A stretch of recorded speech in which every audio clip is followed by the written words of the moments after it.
लौह तत्व की कमी से कौन सा रोग होता है? लौह तत्व की कमी से कौन सा रोग होता है? एनीमिया। क्या होता है? एनीमिया रोग होता है। लौह तत्व की कमी से कौन सा रोग होता है? एनीमिया रोग होता है, ये याद रखना। मानव शरीर में सबसे बड़ी अस्थि कौन सी है? मानव शरीर में सबसे बड़ी अस्थि कौन सी है? फीमर, जांग की हड्डी, याद रखना। डीएनए एवं आरएनए किसके उदाहरण हैं? न्यूक्लिक अम्ल के। डीएनए एवं और आरएनए किसके उदाहरण हैं? न्यूक्लिक अम्ल के। लौह तत्व की कमी से कौन सा रोग होता है? एनीमिया रोग होता है। मानव शरीर में सबसे बड़ी अस्थि कौन सी है? फीमर, जांग की हड्डी। डीएनए एवं आरएनए किसके उदाहरण है? न्यूक्लिक अम्ल के। नेक्स्ट क्वेश्चन है, हृदय को पोषक तत्व कौन सी धमनियां देती हैं? हृदय को पोषक तत्व कौन सी धमनियां देती हैं? कोरोनरी धमनियां। कौन सी धमनियां देती हैं? कोरोनरी धमनियां देती हैं, याद रखना। नाभिकीय रिएक्टर में कौन सा तत्व ईंधन के रूप में प्रयुक्त होता है? नाभिकीय रिएक्टर में कौन सा तत्व ईंधन के रूप में प्रयुक्त होता है? यूरेनियम। यूरेनियम प्रयुक्त होता है, ये याद रखना। करंट को मापने वाला यंत्र क्या कहलाता है? करंट को मापने वाला यंत्र क्या कहलाता है? एमीटर। क्या कहलाता है?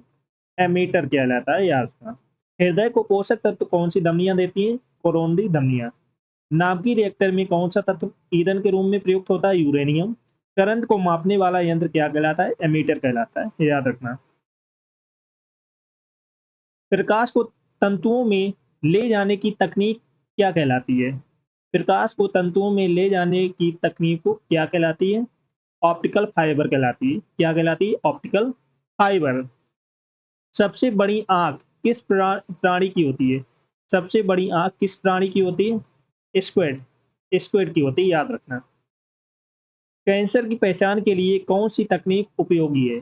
कैंसर की पहचान के लिए कौन सी तकनीक उपयोगी है? बायोप्सी। कौन सी तकनीक? बायोप्सी तकनीक उपयोगी है। मनुष्य के शरीर में पानी की मात्रा कितनी होनी चाहिए? लगभग 60%। कितनी होनी चाहिए? लगभग 60%। प्रकाश को तंतु में ले जाने की तकनीक क्या कहलाती है? Optical fibre. सबसे बड़ी आंख किस प्राणी की होती है? स्क्विड की। कैंसर की पहचान के लिए कौन सी तकनीक उपयोगी है? बायोप्सी। मनुष्य के शरीर में पानी की मात्रा कितनी होती है? 60%। नेक्स्ट क्वेश्चन है, सोडियम का रासायनिक प्रतीक क्या है? Na। सोडियम का रासायनिक प्रतीक क्या है? Na। कौन सा विटामिन पानी में घुलनशील होता है? Vitamin C. कौन सा विटामिन पानी में घुलनशील होता है? विटामिन सी घुलनशील होता है। डायबिटीज किस हार्मोन्स की कमी से होता है? इंसुलिन की कमी से। डायबिटीज किस हार्मोन्स की कमी से होता है? इंसुलिन की कमी से। मनुष्य के शरीर की सबसे लंबी तंत्रिका कौन सी है? साइटिक तंत्रिका। मनुष्य के शरीर की सबसे लंबी तंत्रिका कौन सी है? साइटिक तंत्रिका, याद रखना। सोडियम का रासायनिक प्रतीक क्या है? Na। कौन सा विटामिन पानी में घुलनशील होता है? Vitamin C. डायबिटीज किस हार्मोन की कमी से होता है? इंसुलिन। मनुष्य के शरीर की सबसे लंबी तंत्रिका कौन सी है? साइटिक तंत्रिका। नेक्स्ट क्वेश्चन है, मनुष्य के शरीर की सबसे लंबी तंत्रिका कौन सी है? साइटिक तंत्रिका। कौन सा अंग शरीर से विषाक्त पदार्थों को बाहर निकालता है? वृक्क, किडनी निकालता है। कौन सा अम्ल अमाशय में पाया जाता है? हाइड्रोक्लोरिक अम्ल पाया जाता है। कौन सा अम्ल अमाशय में पाया जाता है? हाइड्रोक्लोरिक अम्ल। मनुष्य के शरीर की सबसे लंबी तंत्रिका कौन सी है? साइटिक तंत्रिका। कौन सा अंग शरीर से विषाक्त पदार्थों को बाहर निकलता है? वृक्क, किडनी। कौन सा अम्ल अमाशय में पाया जाता है? हाइड्रोक्लोरिक अम्ल। सामान्य रक्तदाब कितना होता है? 120/80 mmHg, ये याद रखना। शुद्ध जल का पीएच मान कितना होता है? 7। शुद्ध जल का पीएच मान कितना होता है? 7 होता है। पाचन क्रिया किस अंग में पूर्ण होती है? छोटी आंत में। पाचन क्रिया किस अंग में पूर्ण होती है? छोटी आंत में। मानव शरीर में सबसे बड़ी कोशिका कौन सी है? अंडाणु। मानव शरीर में सबसे बड़ी कोशिका कौन सी है? अंडाणु। सामान्य रक्तदाब कितना होता है?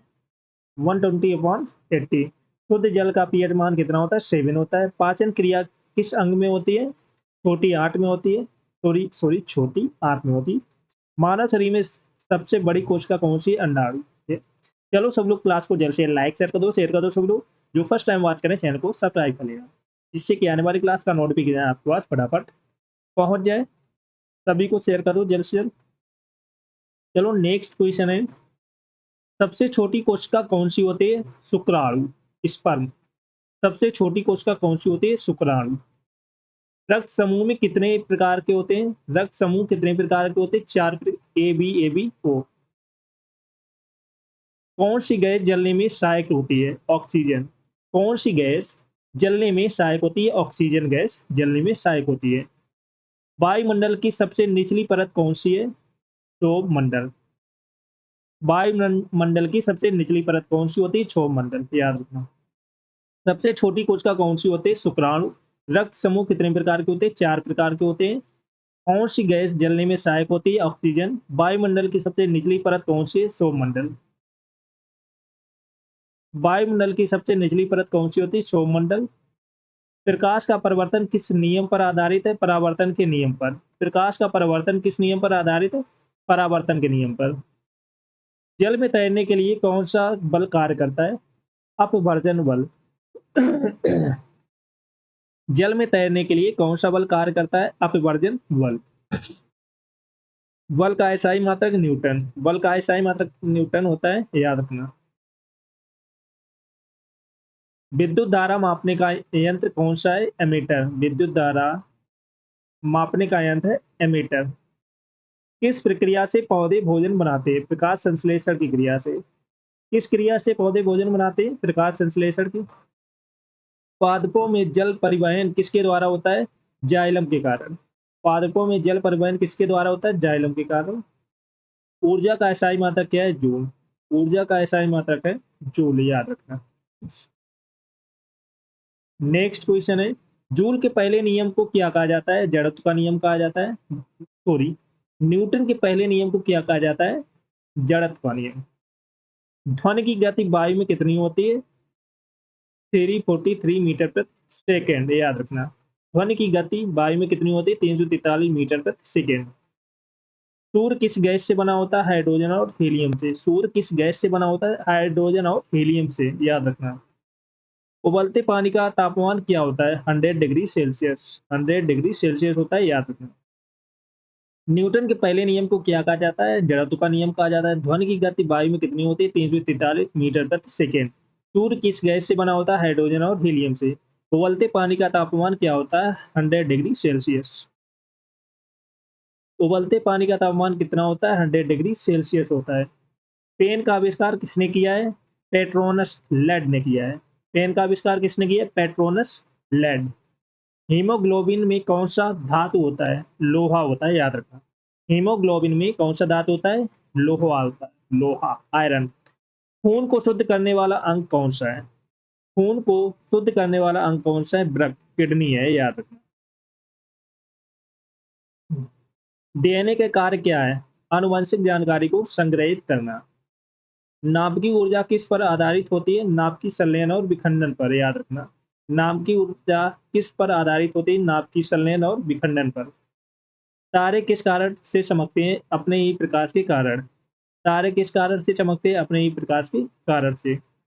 क्लोरोफिल किसका उदाहरण है? वर्णक का, पिगमेंट का। क्लोरोफिल किसका उदाहरण है? वर्णक का। भूकंप मापने का यंत्र क्या है? सीस्मोग्राफ। भूकंप मापने का यंत्र है सीस्मोग्राफ। कंप्यूटर की कार्यशील स्मृति कौन सी है? रैम। रैम। कंप्यूटर की कार्यशील स्मृति कौन सी है? रैम है। गैसों का विलयन विलयन किस में होता है? द्रव में। गैसों का विलयन किस में होता है? द्रव में होता है। कोशिका के केंद्र को क्या कहते हैं? न्यूक्लियस कहते हैं। कोशिका के केंद्र को क्या कहते हैं? न्यूक्लियस कहते हैं। भूकंप मापने का यंत्र क्या है? सीस्मोग्राफ। कंप्यूटर की कार्यशील स्मृति कौन सी है? रैम है। गैसों का विलयन किसमें होता है? द्रव में।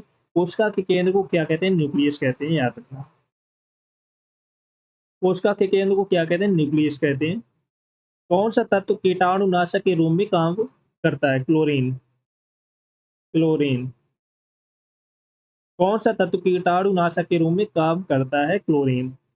कौन सी किरणें विटामिन डी के निर्माण में सहायक होती हैं? कौन सी किरणें विटामिन डी के निर्माण में सहायक होती है? पराबैंगनी किरणें, अल्ट्रा वायलेट रेज, याद रखना। कौन सी किरणें विटामिन डी के निर्माण में सहायक होती है? पराबैंगनी किरणें।